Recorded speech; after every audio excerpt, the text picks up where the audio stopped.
This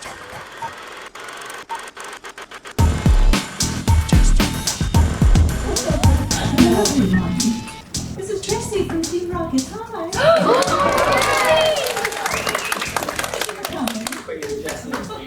How's it going? I'm Veronica Taylor. Yeah, it's fine. Cool. All right. Ruby, thank you so much. Nice to see everybody. Happy Thursday. What a good start to our big adventurous Fan Expo weekend. Absolutely. So I'm Jessica, and I'm going to be the moderator today. So I'm running around just to get your questions so that these lovely ladies can answer. But first, I want to have you guys talk about some of the voice acting that you've done, like some of the notables, as well as how did you get into voice acting? Do you want us to do our resume first? And Resume first. But I feel And like then the everybody knows question. mostly Yeah. what we've done, so we can shortcut that, right? Yeah. Okay. Does everybody know? You want my full I just want to be IMDb? sure that they know that you guys are awesome, because I know. All right. Hi, I'm Amanda Miller, or Amanda C. Miller. Some of the more notable things might be like Sailor Moon Crystal and the Viz redub of the classic Sailor Moon. I was Sailor Jupiter. I'm Boruto in Boruto, Naruto Next Generations.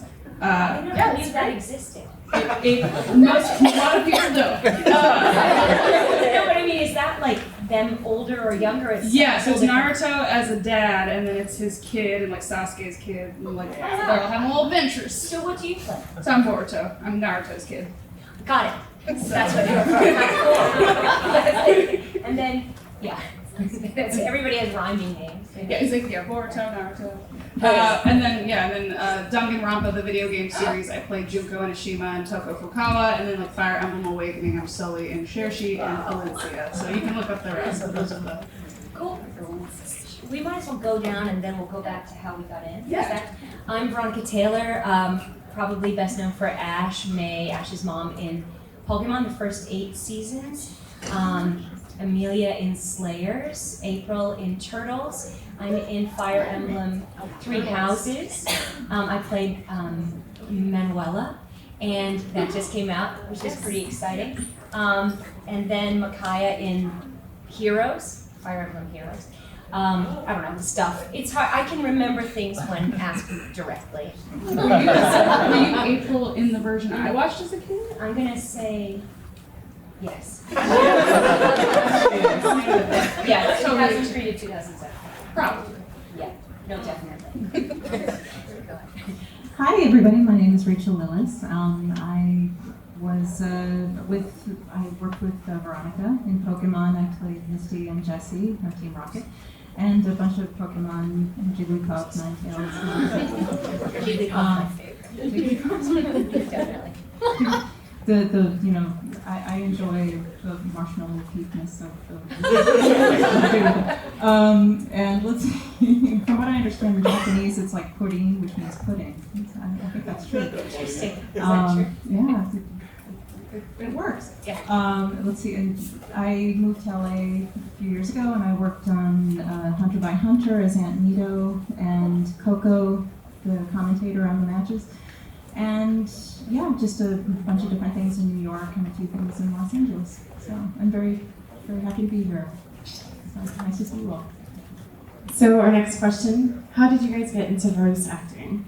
So I was a theater nerd in middle school and high school, and then I went to college for it. And when I was at University of Maryland, they have this traveling voiceover workshop called Adventures in Voice Acting. It's run by Bang Zoom Entertainment in LA. And they came to, I'm out of breath. Because it's hard to talk as yourself. It is. I would much rather read lines than have to speak in front of Just feel like, I know, it's really, and there's being myself pressure. is cumbersome. It's like part of the An acting exercise is actually being yourself, walking as yourself. Oh gosh. Ew. Why? Well, everybody watches and critiques you. How good you are at being you. Yeah. There was one time where I had a video game audition where my agent's like, well, look at the references. They'll sometimes reference, we want something kind of like a, this girl from Game of Thrones or whatever, and the references were we want kind of like a Grey Delisle or Amanda Celine Miller type. And I was so oh my gosh, they referenced me. Yeah. I'm gonna get this. Yeah. I did not get that part. Right. So, it was such a complex, I'm not even good enough to be my own type. They were looking for me and I didn't get the part. Janine Garofalo had that same problem. Because I can't tell you how many auditions I've attended where they said, we want like a Janine Garofalo kind of quality. And Reese Witherspoon is another one for some reason. And so it's like those two were really heavily referenced. And then Janine Garofalo actually put in her stand-up that she couldn't get voiceover work. Even though she was constantly referenced, and the feedback was, yeah, you sound like you hate the product. So she's like, that's kind of her thing. Yeah. That's so funny. And everybody for years thought she was Daria. Yeah. So like, you lived in Daria. She's like, wasn't in that. Yeah. But anyway, sorry, I go off on tangents. But basically, I was a theater major at University of Maryland. They had a couple of those workshops, and so I got a chance to like try out, like they do some dubbing in the workshop, they do a little video game read, so you kind of get a feel for it, because most voiceover workshops tend to be like commercial or something, so there's not that many like that show you how to dub. And I remember being like, oh, this is really cool, because at the time I was going to go to New York, I was like, I'm going to be a theater actor.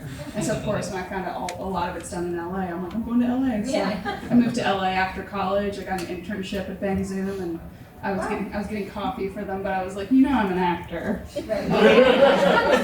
So like anytime they'd have background, like extra stuff, which is called Walla, they'd be like, go in there, and so I'd be like, people in the hallway, in the cafeteria, or whatever. The crowds. Yeah, and then eventually they give me one-lines, and when I didn't like totally ruin that, they'd give me auditions for actual parts, and so that kind of just built from there. Right. So 8 years. I think it's a good example, that specific story of, if you're trying to get into something, to be an actor, to be an artist, or a musician, you want to work in places where there are job opportunities, where you're meeting people that you can network with. And that's a great example. It may not have been intern-wise your best job, but it certainly made connections. Oh yeah, it wasn't really a job because I didn't get paid at all, but it put me in a position to build those relationships, because that's what this industry is. You need to be talented, but you also need to be in the right place at the right time and have the right relationships, but not in a schmoozy way, just genuine connections. Networking. Yeah. I started acting when I was 5. That's when I did my first play. I went to college and grad school for acting. I toured the country with a bunch of shows. I moved to New York, and actually, on the recommendation of an acting coach, I got my first audition for an anime voice-related job. So, and then it just kind of went from there. So again, it's the same thing of you have all of your training, in my case, all of your training, and then being in the right place at the right time. Right, the relationships open the doors, but you have to be ready to go through it. Yeah. So like bring all your luggage. That's with what I you like or to say to something. you. You got to pack your bags with as much talent as you can, as much training as you can, and then always have those bags ready to go. Was Ash your first one, or Ash was not my first. Sorry. Yeah. Well, I started voice acting specifically because I had moved to New York City, and to attend a theater conservatory school, and I was just going through that whole thing, and it was a 2-year program, and the first summer that I was in New York, I was going through an acting trade newspaper, and there was an ad in the paper for anime voice actors, Japanese animation, and I answered it and showed up at the audition, and they, hired me to be like a bunch of like Walla and like extras and newscasters and extra students and everything. And so that was my first experience with it.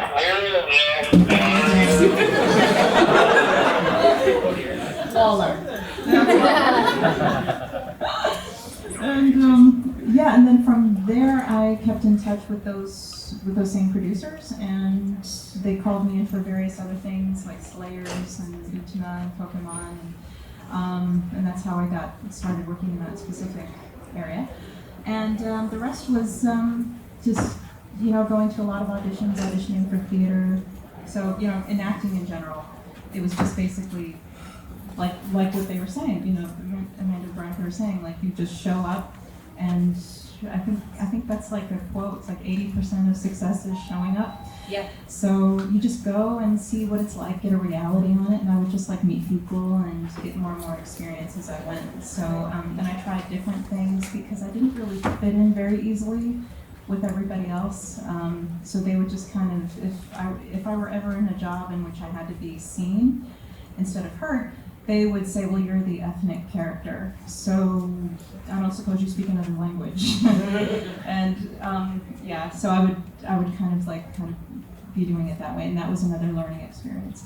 I would do extra work in theater, opera, things like that. So anything that I could maybe just put myself into the situation and learn, which was, on a personal note, it wasn't the easiest thing in the world for me because I'm kind of a shy person. So, and I think one of the biggest lessons I took from that whole experience, and I think everyone can agree, how important it is when you work with good, nice, kind people. It makes all the difference in the world. So I kind of said, you know what, this experience wasn't so positive because the people were not nice. So I just kind of tended to find out what felt the best. And it's like, it's really not about competing. I'm kind of going off on a tangent, but it's not so much about the competition, it's about, feeling right in your skin. So that's kind of like the holistic answer to the question. Right. Cristina, Fashionably late. hello. Hi. Hi.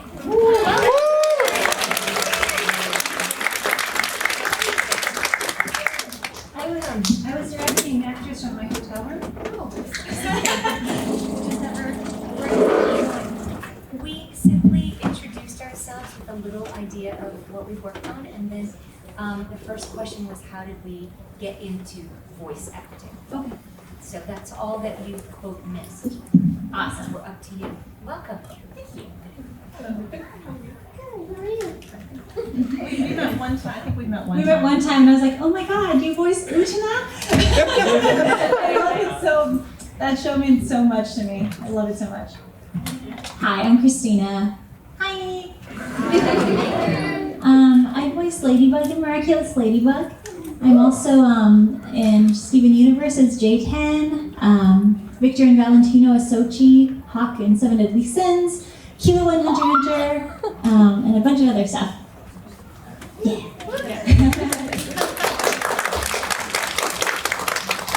And how did you get into this acting?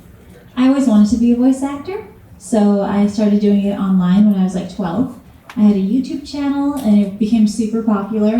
And just from all that practice, I got an audition at a studio in LA. And so they kind of helped to raise me up. I was only 16 at the time, and I didn't know, I wasn't very good. But they believed in me and they raised me up, and I started at the very bottom, and now we're here. That's pretty great. Our first question from the fan.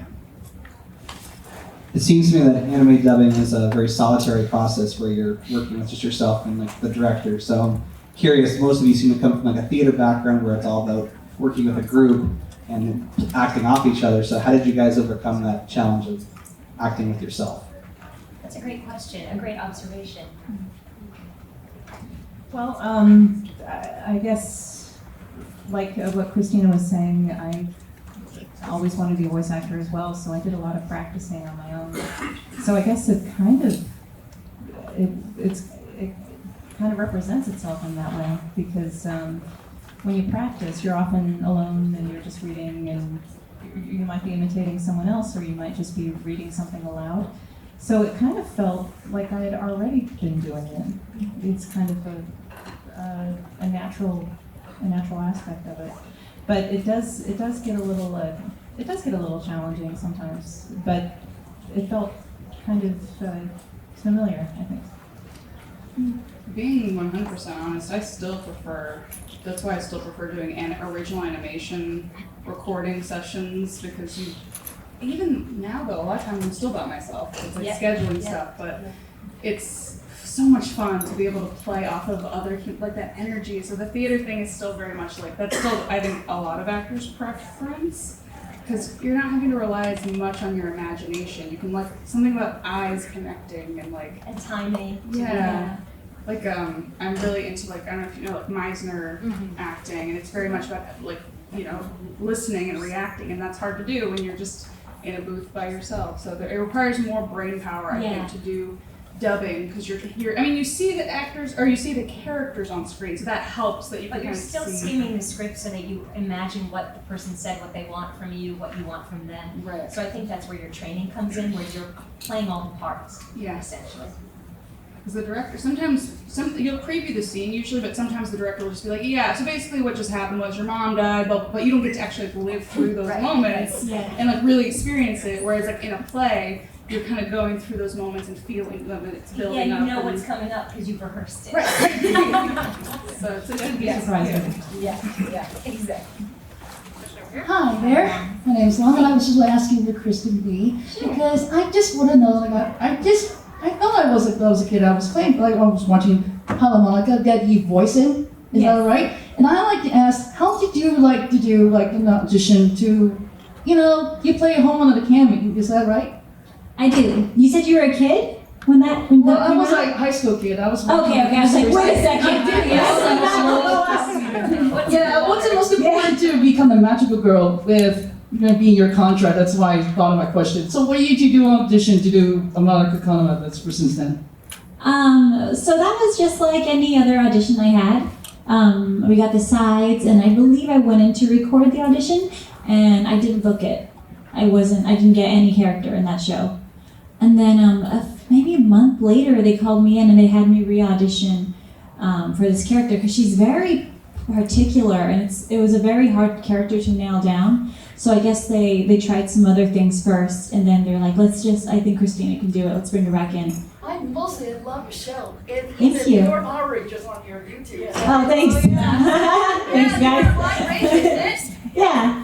Yeah, I did a lot of voiceovers like doing Power Ranger series. Like, cause I have a YouTube. It's like Long Time Rangers. I would do a lot of voiceovers. Like, as I really love it when I'm done because I voiced Pokemon Detective Pikachu. That's you our license talked about that. Right. Like, I really love it because I just want to say that.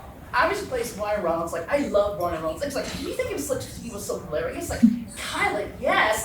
Like I really do want to decide what to make a voiceover all about. Like, say, Celine West, and then I look up and in Indonesia, I was on looking at memories, watching memories like from YouTube. Have you seen Pokemon Pikachu? If you see it, but Yeah, I it helps when there's good writing, for sure. yeah, it's So helping that's- write yeah. organize things. Like, Yeah. yeah.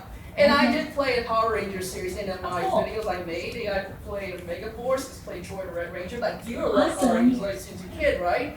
Yeah, I loved it, and I didn't think I'd ever be one. Yeah. You know what I mean? Right. And it I like just it, happened. but you got a lot of questions for fans, but I just want to say I'm totally honored to see them. Oh, thank you so much. Yeah. I Really quick for you and then for everything. What was the name of the workshop you said? Oh, Adventures in Voice Acting. Okay. Sorry, I don't have my glasses on, so No, I didn't mean to just stare at you. I didn't know you were pointing at And then you guys also mentioned, kind of all agreed, it's about being in the right place at the right time. So what cities would you say are the best places to get work? It depends on are you just talking voiceover, or are you talking about theater, TV, and film, or do you kind of want to run down of where the different places would be for different Mostly voiceover for this panel, but really anywhere is fine. There's a lot of work in Toronto.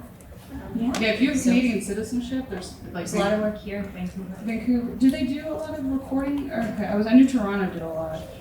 Ultimately, I think you want to see first of all where you're happy living, and then look to work there because there's work everywhere, but it depends on what you want to be doing.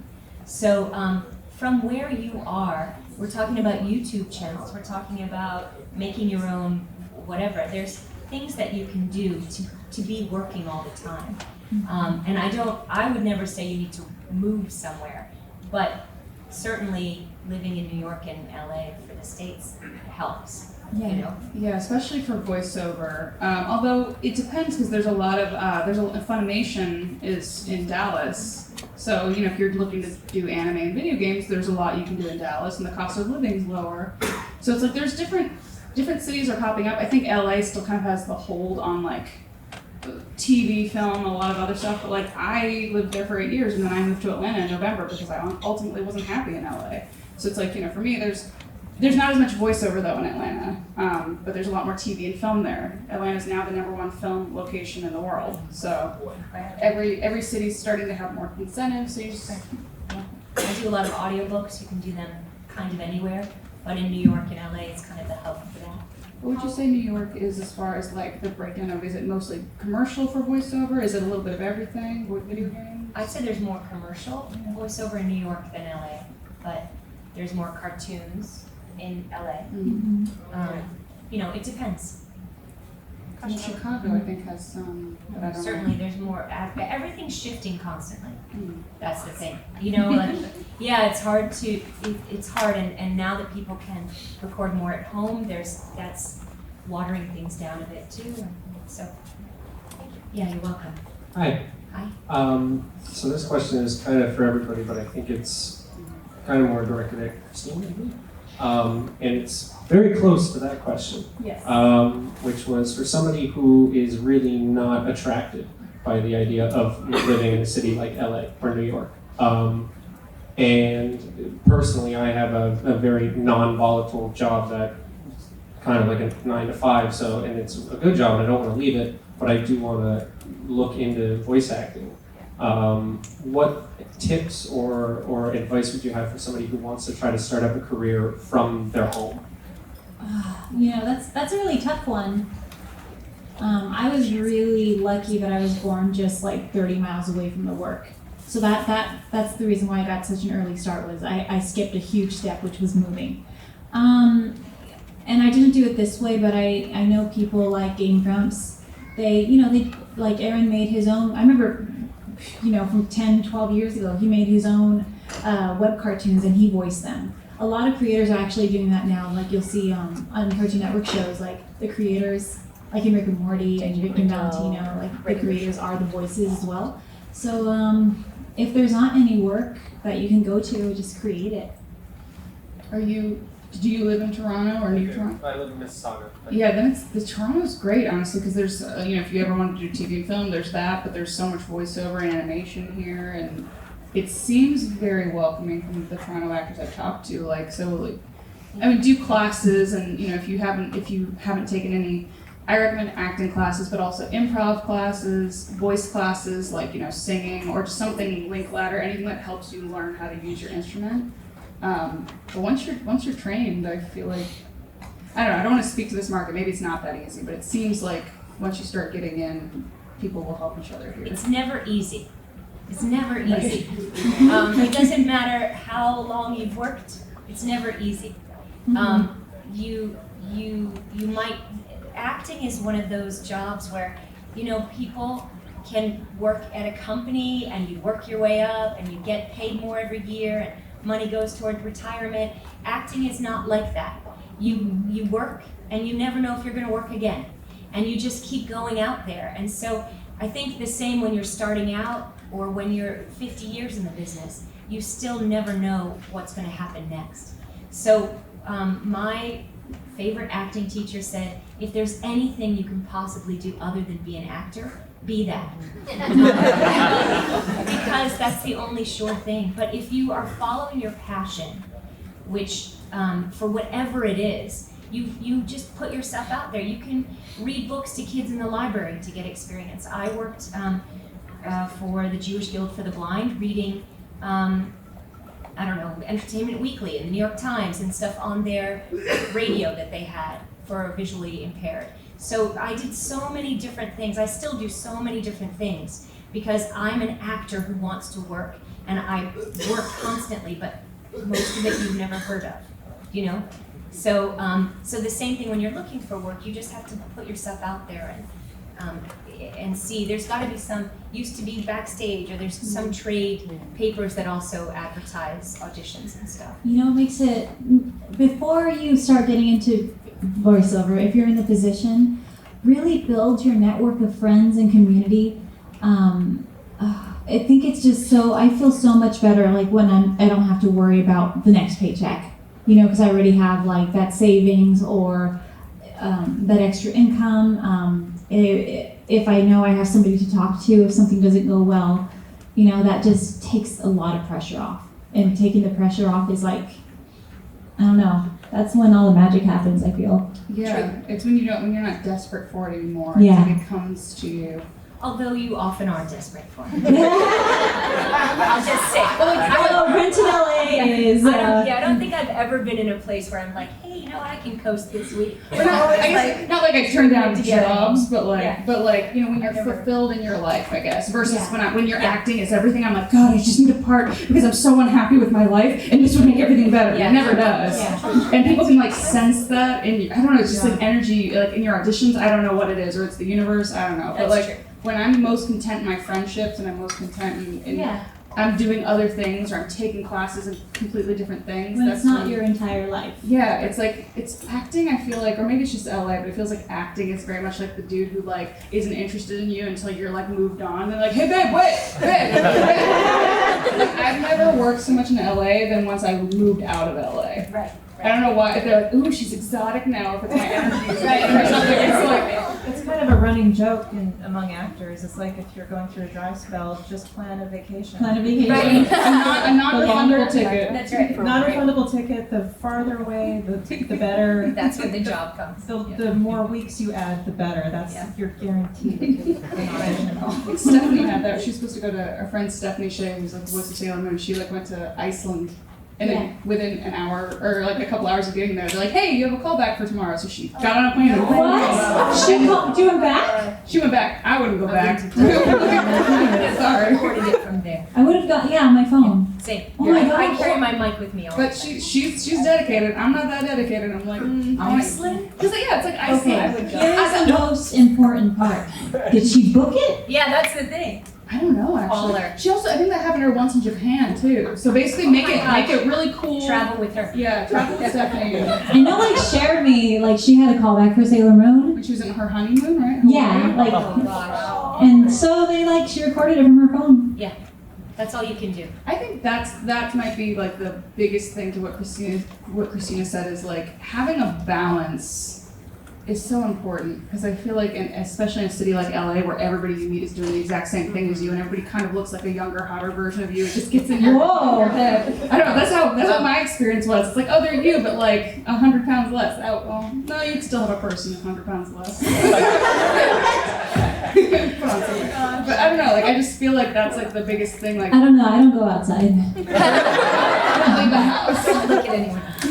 Just like, That's why you got those big sunglasses. You're like, don't look at me. listen, I have a cute dog and a cute cat, That's all you need. and I'm just like, at the end of the day, it's like, hey, babies, Yeah.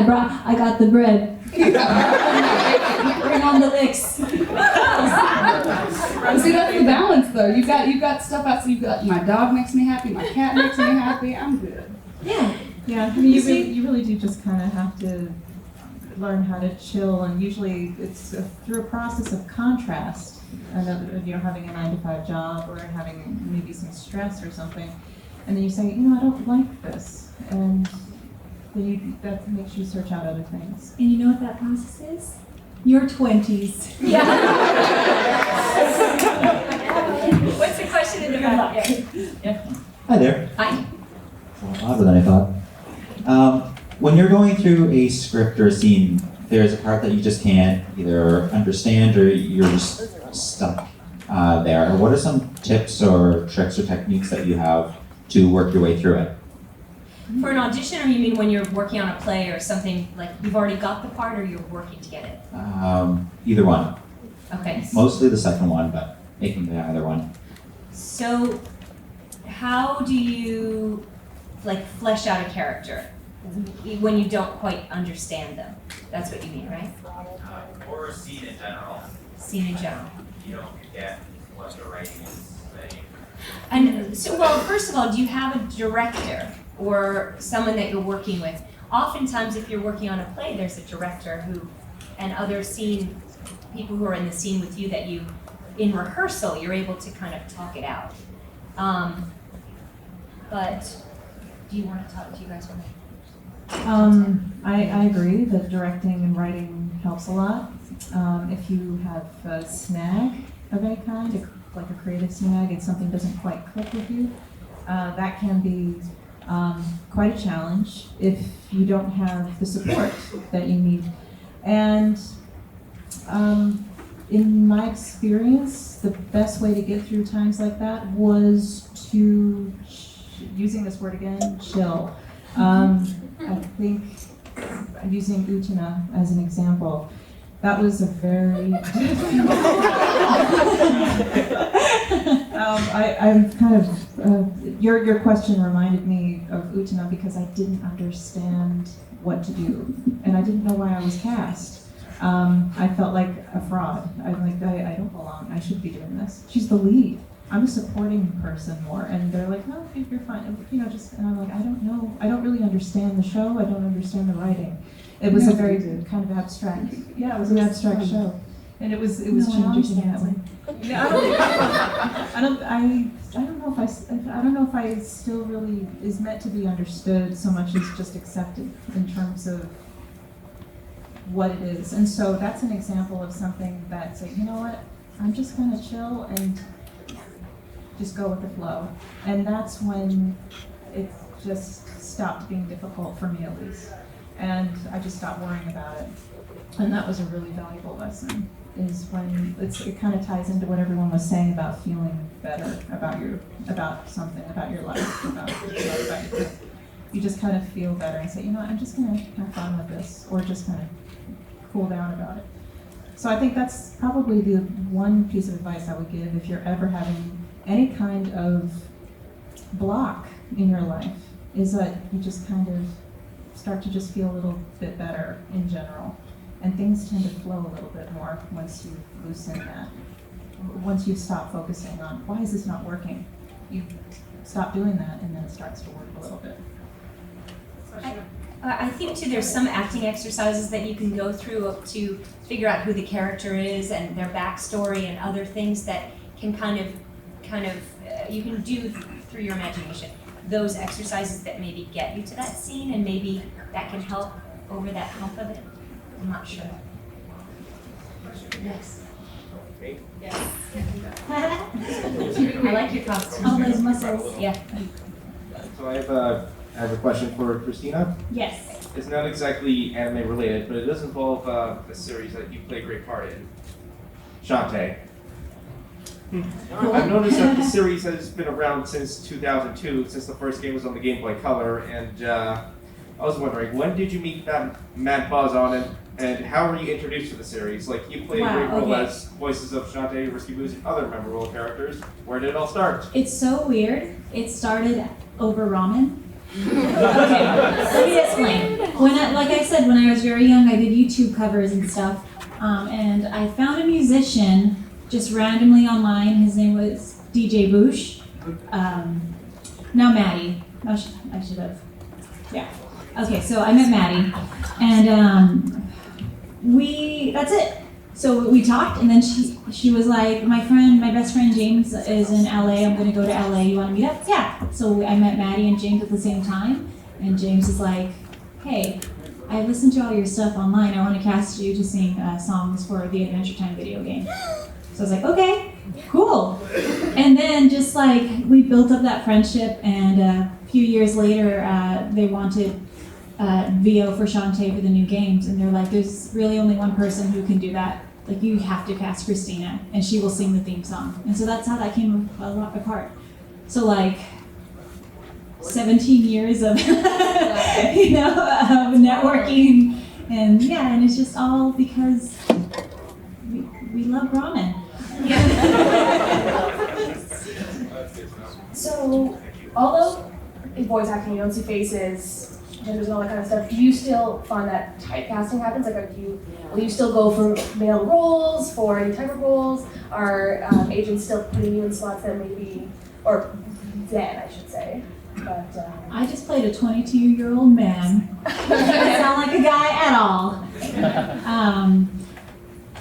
Different studios in different places, but I get a lot of work for my agents, just like all the Hispanic roles, which I think is really cool because there's now a bunch of them. That's my answer. It's something that I've dealt with as well, in the sense of like, it's good that there's more opportunities for people of color, but it feels weird when I get called in for something. I'm like, I finally get called in for the studio. I'm so excited. Maybe it's because of like all of my hard work and blah, blah, blah, because I'm talented. And then I see the character, I'm like, oh, it's just because because my dad's African American, so they're like, oh, just bring Amanda in, she's kind of black. It's just, I mean, I should be grateful to be called in, but it's kind of like, other people get called in for their merit, whereas I just got called in because you're like, oh, we needed a brown person. Right. So sometimes it gets a little, I mean, maybe I shouldn't see it that way, I should see this opportunity, but it's like, There's I can do still- more than that. I also love like reading for things and not being told I'm Hispanic enough because you're like, what's your last name? I'm Cristina Valenzuela. Thank you so much for having me here. And then they're like, you don't have an accent. I've been told that so many times, like, oh, you don't have an accent, that's great. I'm like, Okay. It's a weird thing. They want you, like, some people want you to be like, in Hollywood, they're like, we want ethnicity, we want it to be like neutral. Like they're like, we want you to be like kind of like, I don't know, palatably ethnic. Right. And then other times I did this like commercial. I've done a couple commercials that were really frustrating because like I talk the way I talk and they wanted me to sound their idea of what African American is. I don't think they realized that like it's not in our blood to talk a certain way. It's culture, it's where you're raised, it's the part of town you're from, like it's everything. And I was an Air Force kid and I was raised in the suburbs, so it's like I did a commercial where I had to be this like young basketball player and this 80-year-old white guy was directing me and being like, you gotta get a little more, you know what I'm saying, it's just a girl, like he was telling me, yeah, like he was, and I was like I was stereotyping, you know, like it's so weird. it was really awkward, especially because he's just like this old dinosaur being like, you gotta shoot from the hip, you know what I'm saying, it's just a girl. I've been to casting sessions where they're saying, wait, you're here for the white character. That was a mistake. You don't look white. Are you white? And okay, so you have to come in next week because that's when we're interviewing the Hispanic people, or the Russian people, or the Jewish, or whoever's, whatever they think it is. And it's very, there's no filter at all. Yeah. Like, yeah, you're not Hispanic enough. And I said, I'm not Hispanic at all. So you are correct. It's like, we were told that you spoke Russian. I said, who said that? And then, well, they assumed. Why? And it said, well, do you speak Russian? And I said, well, I've seen the movie The Competition. Anyone? 1980? It's a piano competition. There's a Russian contestant. And I've seen this movie so many times. you speak Russian? But I can do the dialogue, and they're like, "Oh, that's great! Oh, so you're fluent." I'm like, "No, that's just from the movie." I know those two lines. I know those 2 lines, and I can say thank you because I was in New York when with Russian neighbors. But yeah, so it worked. So the whole ethnicity thing is bizarre, and so yeah, so you get weird questions like that. I know a Russian word. Suka. Don't repeat. I'm sorry, children. Oh, don't repeat that to anybody. It's a bad word. I think there's ethnicity, I think ageism, I think all of that stuff plays in. I think for women especially, there's much more difficulty booking things than for men. Certainly, there's more male roles. There's all of that stuff. So yeah, even in voice work where you're not looking at us, it definitely plays a part. If they've seen your face, it still can bias it. Like there's times where like I've had a friend, my friend KG, he's got a very Asian sounding name. It's a KG Tang. But then sometimes he's like sent auditions out as Kenneth Thompson. And he'll book more or he'll book different things. Right. And it's all of that stuff. It's not, they're not, I don't think they're trying to be like, haha, we're going to be racist. It's more just like they're. They have very little imagination. So yeah. That's a problem. All right, so we're on our final question. What? Time flies when you're late. Can we go 5 more minutes? Okay, wait, before our final question, I have to say, I was expecting a round table. Oh. Go ahead. Hello. Hi. Just a question. So after a certain amount of success, you've had a number of characters you've all played. How do you handle when people identify you through your characters? Just look at my YouTube comments. Just Marinette. post something very heartfelt, like, you know, she'll post something really like that was really hard for her, something people are like, oh my god, I love you, Marinette! Like, come up. You know, for me, I get a little worried because I'm not like my Ladybug character. I can be a little crass and crude, and I don't want them to associate me with that. And I think that's probably why they made Marinette an official Instagram account. Like, okay, go follow her. That's PG. I think it's quite an honor to play a part, a role that people identify with or love. And I think for me, it's a starting point to where we can talk about other things as well. So I don't think, especially as Ash is a character that most people do talk to me about, I never mind that. But I also like that I can find out about you, and we can talk about other things or about Shakespeare or about books or about other TV shows and things like that. It's a nice lead-in to the future of us. Yeah, it can be kind of cool when people are like, oh my god, cheer this character for me, especially because there's so many people who are like, the Japanese is the real version, so it's just nice. That's true. I guess if you like, oh, I'm sorry. Listen. So Ladybug, I thought, yes, English is the first language. Or like, I like the original French. I'm like, actually, yeah. Can't wait. I think it's really positive when, like what Veronica was saying. I think it's like it means that, you know, if somebody listened to the work that you and your colleagues did and they enjoyed it, then that's such a positive thing. Because you know, people come up and they say, well, we enjoyed something that you worked on, and when you're an actor, sometimes you're just kind of so far in your own head, you're worrying about things when you're a freelancer, and you're recording something, you're in a little bubble. So when somebody comes up to you and says, well, you know, somebody enjoyed it, that's such a wonderful feeling, that, you know, because you feel like you're, you know, maybe you're communicating in a positive way, in ways that you didn't know. And I think that's the whole reason you become an actor or an artist of any kind, is just to communicate with like that. It can be creepy though if they really can't tell the difference. Like if they're like, "Hi, Sailor Trooper, you're my favorite," and like, because then sometimes it feels weird. Because then if you say anything, they get really upset because they're like, "Sailor Trooper wouldn't say that." Okay, so on that note, where can people find you for the rest of the weekend? At our tables. Where, like, we're up in the tonight Celebrity Row. Tomorrow, or are you here all weekend? Are we all here all weekend? Yeah. We're all here Okay. all the rest of the day. So yes, tonight. find these ladies. Seek them out. Yeah, we have other panels. We're here forever. So, yeah. You guys, thank you so much. It's such an honor to be here.